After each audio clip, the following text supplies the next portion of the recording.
जय श्री राम दोस्तों, मैं कल्याण भगत स्वागत करता हूं आपका अम्बे कल्याण चैनल पर।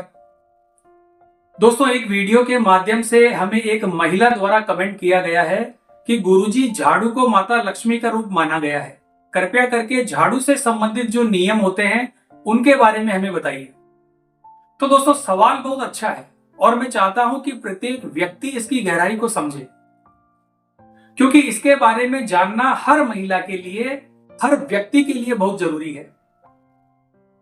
क्योंकि दोस्तों, झाड़ू का उपयोग घर में भी किया जाता है और व्यक्ति अपनी दुकान में भी करता है, जहां उसकी कर्मस्थली होती है। दोस्तों, अगर आप रोज अपने घर में झाड़ू लगाती हैं, अगर आप साफ सफाई को पूजा मानती हैं, तो आज का ये वीडियो आखिर तक जरूर देखना, क्योंकि आज मैं आपको वो जानकारी देने वाला हूं जो आज तक शायद किसी ने आपको नहीं दी होगी।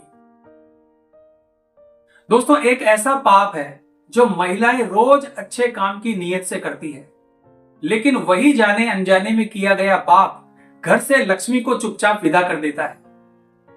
और सबसे खतरनाक बात क्या है जानते हैं आप? इस पाप का किसी को पता भी नहीं चलता। तो दोस्तों, वीडियो को बीच में मत छोड़ना, नहीं तो आप अधूरी सच्चाई लेकर उठेंगे, और अधूरी सच्चाई सबसे ज्यादा नुकसान करती है। दोस्तों, झाड़ू सिर्फ साफ सफाई का सामान नहीं है, झाड़ू सिर्फ मिट्टी हटाने का औजार नहीं है। शास्त्रों और लोक मान्यताओं में झाड़ू को माता लक्ष्मी का प्रतीक माना गया है। जहां झाड़ू का सही सम्मान होता है, वहां दरिद्रता ठहर ही नहीं पाती। लेकिन जहां झाड़ू का अपमान होता है, वहां कितनी भी मेहनत कर लो, पैसा टिक ही नहीं पाता।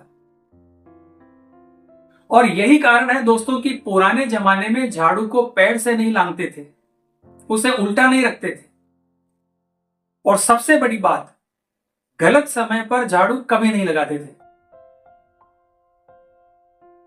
दोस्तों, अब बात करते हैं कि रोज झाड़ू लगाने से कौन सा पाप बनता है। दोस्तों, अब मेरी बात को ध्यान से सुनना। पाप झाड़ू लगाना नहीं है, पाप सफाई करना नहीं है। पाप बनता है तब जब बिना समय का ध्यान रखे, बिना भावना के, बिना नियम के, और सिर्फ आदतवश रोज रोज झाड़ू लगाई जाती है। दोस्तों, कुछ महिलाएं सोचती है कि जितनी ज्यादा साफ सफाई होगी उतनी ज्यादा लक्ष्मी में बरकत होगी, लक्ष्मी बढ़ेगी। पर सच्चाई इसके उल्टी है दोस्तों। हर समय झाड़ू लगाना दरअसल घर की ऊर्जा को बार बार फेंकना है, जैसे बार बार भगवान को घर से बाहर निकालना। अब दोस्तों, उन गलतियों के बारे में बात करते हैं जो सबसे बड़ा पाप बनती है। सबसे पहली गलती है दोस्तों, सुबह सुबह झाड़ू लगाना। दोस्तों, शास्त्र मानते हैं कि सूर्योदय से पहले या सुबह सुबह झाड़ू लगाना लक्ष्मी को बाहर निकालना माना जाता है। सुबह का समय होता है सकारात्मक ऊर्जा का, देवताओं के आगमन का, घर में शक्ति के प्रवेश का। और उसी समय अगर आप झाड़ू से सब कुछ बाहर फेंक देते हैं, तो समझ लीजिए आपने अनजाने में आशीर्वाद भी बाहर कर दिया है। दूसरी गलती है दोस्तों, पूजा पाठ के बाद तुरंत झाड़ू लगाना। दोस्तों, बहुत सी महिलाएं पूजा पाठ करके दीपक बुझते ही झाड़ू उठा लेती है, और यह बहुत बड़ा दोष माना गया है। पूजा पाठ के बाद झाड़ू लगाना देवताओं के चरणों से आशीर्वाद हटाने जैसा है। इसमें कम से कम 2 घंटे या 3 घंटे का अंतर जरूरी माना गया है। अगली गलती है दोस्तों, झाड़ू को गलत जगह रखना। दोस्तों, अगर झाड़ू खुले में पड़ी रहती है, दरवाजे के सामने रखी है या उल्टी रखी है, तो समझ लीजिए घर में अशांति, खर्च और झगड़े अपने आप आने लगते हैं। अब बात करते हैं दोस्तों कि रोज झाड़ू लगाने से जीवन में क्या संकेत मिलते हैं। दोस्तों, अगर आपके घर में पैसा आते ही चला जाता है, बिना कारण के आपके खर्चे बढ़ते हैं, पति पत्नी में बात बात टकरार होती है, और बच्चों का मन पढ़ाई में नहीं लगता, मेहनत का फल नहीं मिलता, तो इसका एक कारण ऊर्जा का रोज रोज बाहर जाना भी हो सकता है। और ये ऊर्जा झाड़ू के जरिए बाहर निकलती है। अब बात करते हैं दोस्तों सही नियम की, जिससे हमारे पाप पुण्य बन जाए।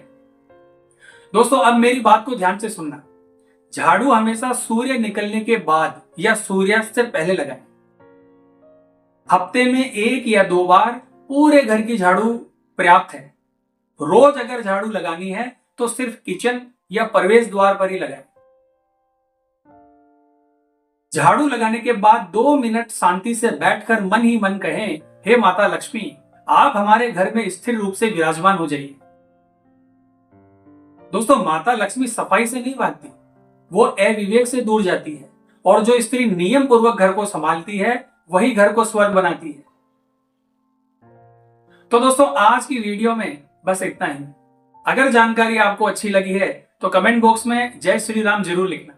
और हाँ दोस्तों, मैंने कुछ प्रोडक्ट के लिंक हैं जो नीचे डिस्क्रिप्शन बॉक्स में दिए हैं, जिनका यूज करके आप अपने घर की नेगेटिविटी को रिमूव कर सकते हो। और इन चीजों का उपयोग आप अपने पूजा पाठ के दौरान भी कर सकते हो। दोस्तों इन चीजों को आप हमारे द्वारा दिए गए लिंक पर जाकर परचेज कर सकते हो। तो मिलते हैं दोस्तों इसी प्रकार की अगली वीडियो के माध्यम से। जय मां अम्बे, जय श्री कल्याण।